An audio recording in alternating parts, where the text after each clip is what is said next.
Alright, so we got the 256 spoilers, and this chapter is all about Black Flash because Yuji finally hits his own in this chapter. It's pretty epic, but first, we gotta start from the beginning, which also starts with a small flashback of Gojo teaching about Black Flash. And he's asked why he can't intentionally use it. And Gojo asks why would they think that he can even do such a feat, but then he realizes everyone thinks so because he has the 6 eyes, but it's not that simple. Gojo says that there's no definitive answer to activation of Black Flash. When he goes all out, he imbues his curse technique in his punches, but even so, hitting a Black Flash depends on luck, even for Gojo. Gojo says Nanami has a larger record than him, but in terms of total times, he wins. Since Gojo's fights don't last that long, he doesn't get much chance to hit the Black Flash. So this makes sense, and I always thought it was odd when it was put out there that Nanami had like the record for the most consecutive Black Flashes. You can actually see him perform this if you watch the Jujutsu Kaisen Volume 0 movie. It doesn't happen in the manga, but in the movie there's like extended fight sequences from the Night Parade of 100 Demons. So the fact that Gojo is saying that his fights don't last that long, which obviously they don't, so naturally he wouldn't be hitting Black Flashes consecutively, makes sense because if anybody could hit them like that, it would be Gojo. And also just reiterating here that it is like a luck thing. Like, you can't perfectly time a Black Flash perfectly, regardless of if you're as OP as Gojo or not. However, Gege immediately drops a note after this, saying Gojo is surpassed by Yuji in overall Black Flash. This is said in a prospective way, meaning this event will happen in the future, and Yuji will have more number of Black Flashes than Gojo by the end. So that's pretty wild and expected because Yuji is the MC after all, but we're gonna see the beginning of that in this chapter, I suppose, or at least the beginning of this prophecy. Miguel thinks this is bad because Sukuna might gain momentum. Yuji wonders if Sukuna might get his reverse curse technique output back like Gojo. Choso realizes that Miguel and LaRue are here to help, so they should team up and kill Sukuna before reverse curse technique output comes back to normal. So yeah, in the previous chapter we saw Sukuna hit LaRue with a Black Flash, and the narrator kind of teased that Sukuna would get his reverse curse technique back, the way that Gojo did during their fight. But it's not necessarily said here because, the narrator said that Gojo did get it, and then it was like, well, Sukuna, on the other hand. So it didn't mean that it was guaranteed for both of them. Yuji tries to trap Sukuna with a railing as Choso fires a supernova, but Sukuna dodges it and escapes from it. But first, let's talk about the sponsor of this video, Factor. Also, if you're familiar with HelloFresh, which I've also used before and love, Factor is in partnership with them. Eat stress-free this spring with Factor's delicious, ready-to-eat meals. Every fresh, never frozen meal is chef-crafted, dietitian approved, and ready to eat in just 2 minutes. Choose from a weekly menu of 35 options, including popular options like Calorie Smart, Keto, Protein Plus, or Vegan and Veggie. Also discover more than 60 add-ons every week like breakfast, on-the-go lunch, snacks, and beverages to help you stay fueled and feel good all day long. So what are you waiting for? Get started today and fuel up for your springtime goals. Because remember, they're just 2-minute meals. You could fuel up fast with Factor's restaurant quality meals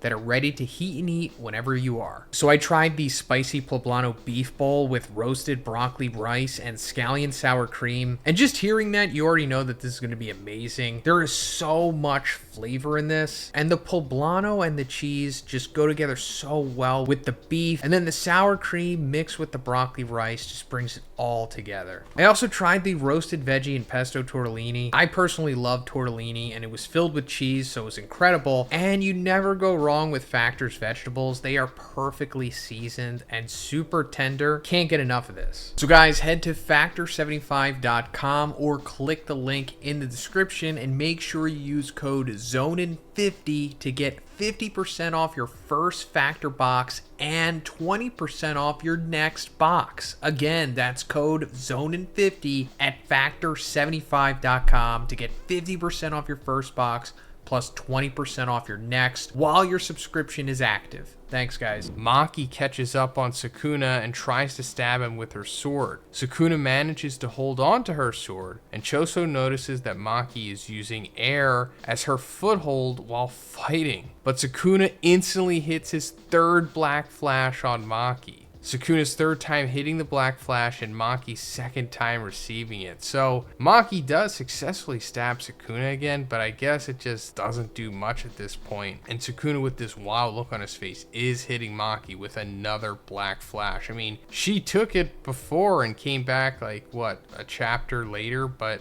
I don't know, 2 is a pretty big deal. But, I mean, I guess Maki can still come back from this as well, but I guess we'll see. I mean, it looks like she's really getting wrecked by this. Maki notices that Sukuna's normal slashes output has raised too. Sukuna tries to send another set of slashes, but Choso blocks it with his supernova. Instantly, another set of slashes come towards Choso, but even before they hit, Sukuna is already behind him. So yeah, Maki getting hit with these dismantles as well, possibly. Sukuna used his slashes as a bluff to catch Choso off guard. And while Choso tries to face the slash, Sukuna instantly arrived behind him and threw him into the wall nearby and hit him with his fourth black flash. Yeah, he's just going crazy with these black flashes now. Again, going back to the beginning of the chapter with Gojo saying that you can't purposely do them, but you could just get to the point of where it almost seems like you're doing it on purpose, I guess, if you are like the strongest, I suppose, even though you aren't. Choso manages to reduce the damage by making an armor of blood and holds on to Sukuna's arm. Yuji immediately comes back with a powerful punch to Sukuna's face. So yeah, Choso doing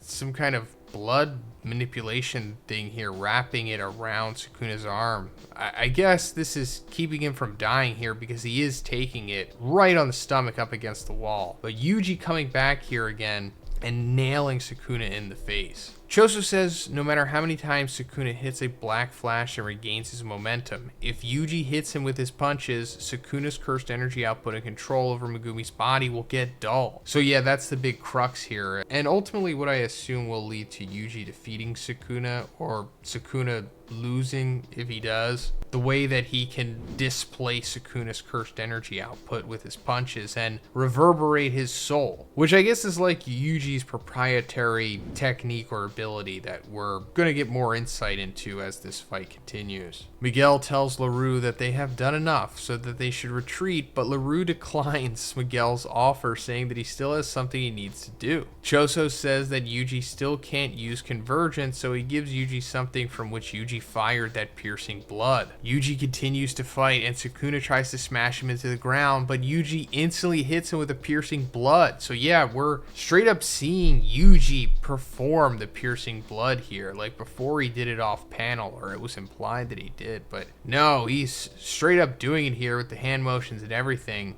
And apparently he's getting something from Choso to do it here. As always, I'll have to go way more into this chapter in my full review for it once it is released. So subscribe for that, guys, if you haven't already. Hopefully I'll be able to have it out tomorrow morning sometime, you know, US time. Sukuna manages to push him away, but Yuji immediately gets into the zone. And the narrator says Mahito sensed Black Flash from Yuji, and similarly, Sukuna sensed that Yuji is about to hit Black Flash, but his consciousness is fully diverted somewhere else. LaRue's curse technique not only makes him grab a physical body, but if he has grabbed hold of someone, he can grab their hearts consciousness too?